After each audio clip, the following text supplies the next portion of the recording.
really working that phone? No kidding. Are you, global? My business, only way to play the game. Well, here's something that might help. Oh, really? Wow. Okay, first you got AT&T Pro Watts and savings on calls to 177 direct dial countries. Yeah, it's great.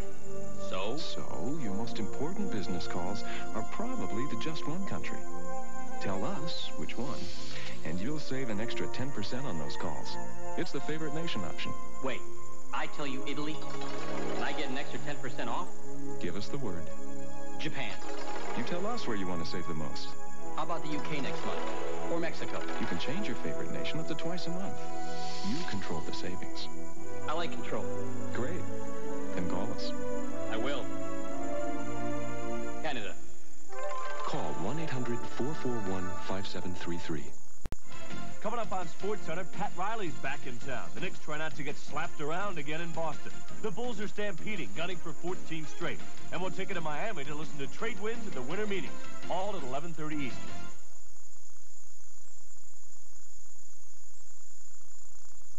Visa presents the U.S. ski team. Visa, official card and traveler's check of the 1992 Olympic Games. Visa, it's everywhere you want to be.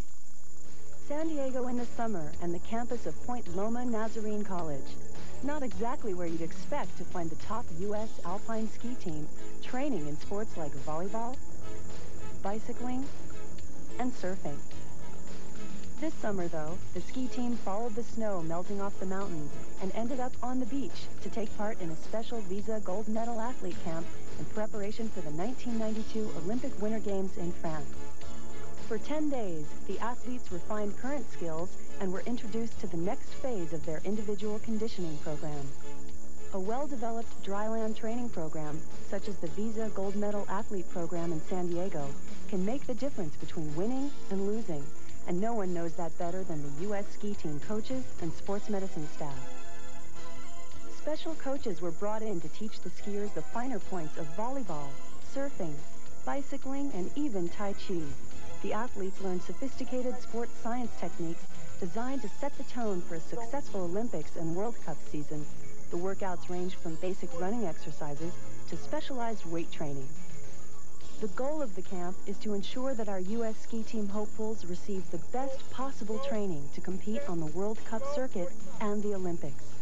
Getting prepared for ski racing after an injury can be a slow process. Diane Roth was on the road to success last year when she suffered a season-ending knee injury. This program is designed to help inspire Olympic hopefuls like Diane to get back on track for the tough racing season ahead. The expert supervision offered at the camp can help the athlete train more effectively and increase the chances of recovering from an injury. There are a lot of variables in ski racing, but one thing the racers can control is their physical conditioning. The camp in San Diego was a solid step in the right direction. The one single thing you can do to help you skiing is to be in good shape, and it looks like the U.S. ski team is there. Renee, it looks like, are you in pretty good shape? I think so. I'm working on it. What do you think, guys? Is she in good shape? Yeah. Well, you got a mono ski on. Let's see you take off down through here. Okay.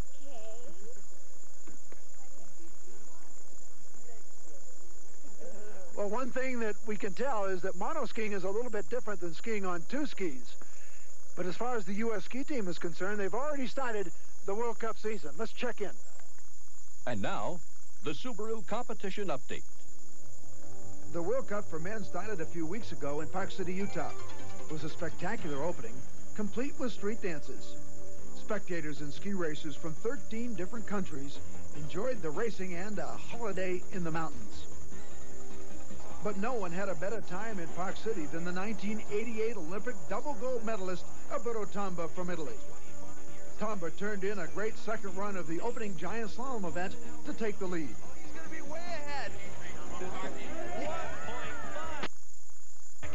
He waited at the finish as Paul Akela from Switzerland, the first round leader, came down the course. He's going to be close. No, but it was not enough, and a happy Tomba captured the first World Cup race of the season. For the United States, there were high hopes for young Jeremy Nobis, who lives in Park City. In the first run, he fell only 2 gates from the finish line, a run which would have put him close to the lead. He'll have other days. Joe Levins from Minneapolis finished 21st, and Matt Grosjean from Steamboat Springs, Colorado, 23rd. Next came the slalom event, 2 runs on shorter courses and with quicker turns. Maybe the event is different, but not the results. Tomba trailed Akela after the first run, but turned it on to win in the second one. Can he do it? Yes, by 34 100ths of a second. Akela couldn't hold his position. Just a couple of gates to go. Tomba's watching. No, by 16 100ths he comes. Alberto Tomba had won again for a spectacular finish. And everyone has to consider him the favorite for the slalom and giant slalom events at the Winter Olympics coming up. But the U.S. is quietly sneaking up the ladder as 21-year-old Matt Grosjean, who started 38th in the slalom, battled the ruts and ended up 9th. Down to the finish he comes, and second place is his reward. The weekend in Park City belonged to Alberto Tomba. He might be from Italy, but the fans everywhere love him. And he made the party in Park City even more colorful.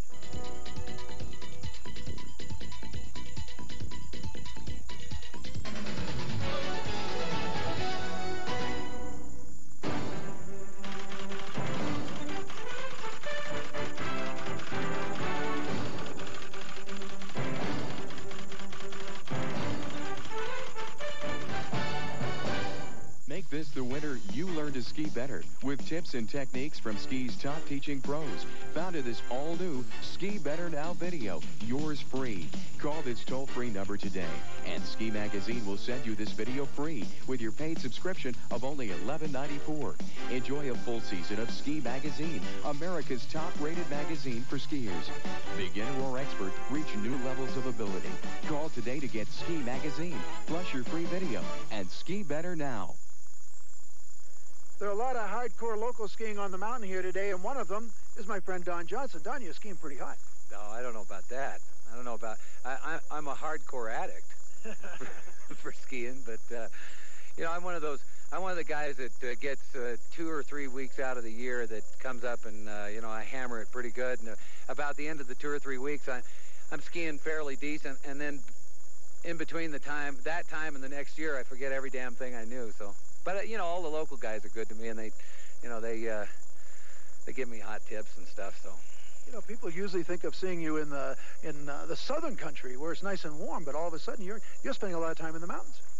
Well, I mean, when you're in a place like this, I've had the luxury of traveling all over the world, and this is one of the most beautiful places I've ever been, or if not the most beautiful, and so I just feel real lucky to be able to spend some time up here. Being relatively a newcomer to the sport of skiing, what kind of advice would you give to somebody who's never skied before? Get lessons. You know, take the time to get some good professional lessons. Get the right equipment. They'll help you with that, and it'll, you know, it's more enjoyable. You will accelerate your learning process a lot faster, and it takes the frustration out of it, because it can be frustrating. You know, you want to go and ski with your buddies, and people ski at different levels. But if you get some good instruction at the beginning, it can reduce your learning time to, you know, very little. It's quite an experience, isn't it? Oh my God, it's great. You know, when I first started coming here was in the late 70s. I, you know, of course, started coming here for the winters and stuff like that. But then I bought a ranch up here. In fact, you're my neighbor. Yeah. You spend a summer up here, and all of a sudden you got a real struggle with yourself about which one you like the best. Well, today you're skiing with Jeff Mann. What kind of things are you guys working on? Oh, just my normal pratfalls, you know, balance and stand up, a nice erect stance, and you know, stand on top of the skis and you know, pointing them down the hill. Well, you look like you're having a great time. Don, it's great to have you out here. We look forward to seeing you through the winter. Thanks, Bob. Good to see you. Right now, we're going to get out of the winter just a little bit and take a look at one of the old hotels of Aspen.